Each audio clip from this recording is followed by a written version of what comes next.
ជំរាបសួរពុកម៉ែបងប្អូនទាំងអស់គ្នាថ្ងៃនេះឋានៈដឹកនាំកម្ពុជារបស់កម្ពុជាប្រធានព្រឹទ្ធសភាគឺសម្ដេចតេជោធិបតីមានប្រសាសន៍ទៅកាន់អង្គពិធីនិងជនរួមជាតិទូទាំងប្រទេសដែលមានខ្លឹមសារនិងអត្ថន័យដោតទៅលើហ៊ានកម្ពុជាដែលគេចាប់ខុសច្បាប់ធ្វើជាចំណាក់ខ្មាំងបងប្អូនតាមដានប្រសាសន៍សម្ដេចតេជោធិបតីដូចតទៅលើអ្វីមួយការដោះដូរបានឃើញស្រាប់ហើយរឿងព្រឹត្តិការណ៍កើតនៅឯណាមួយគេភ្ជាប់លើពិភពលោកតើច្បាប់ទម្លាប់អន្តរជាតិនៅទីណាទៅលើពិភពលោកដែលមាននេះអាធននេះសូមទោសចំពោះក្រុមគ្រួសារទាំងឡាយតែមានប្តីមានប្រពន្ធមានកូនមានឪពុកតែខ្ញុំនិយាយរឿងនេះចេញមកខ្ញុំមិនដែលនិយាយរឿង18នេះទេព្រោះខ្ញុំចាត់ទុកថាពួកគេបានបូជាជីវិតរួចស្រេចទៅហើយខ្ញុំមិនគិតថាចាត់ទុកបងប្អូននេះពលីកម្មដើម្បីជាតិរួចស្រេចទៅហើយ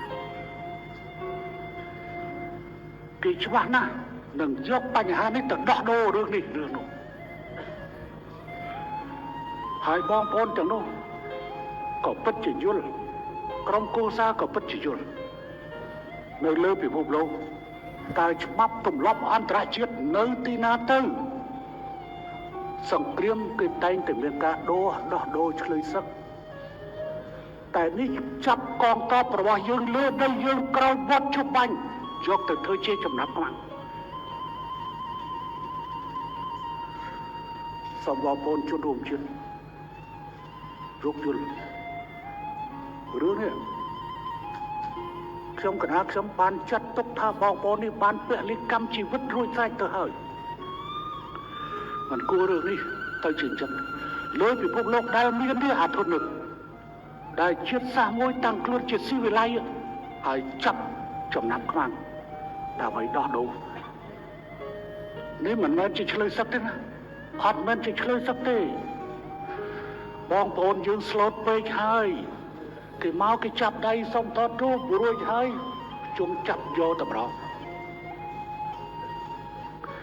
ព្រោះហាងតែជប់បាញ់ហើយ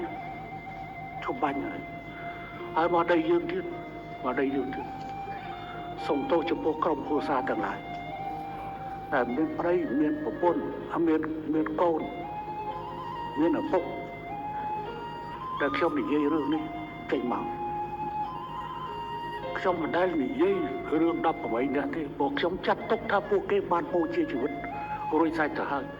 ព្រោះចុងក្រោយគេនឹងធ្វើការដោះដូរលើអ្វីមួយការដោះដូរបានឃើញស្រាប់ហើយ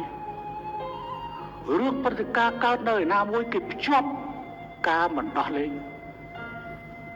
នេះគឺជារឿងអណ័យអធម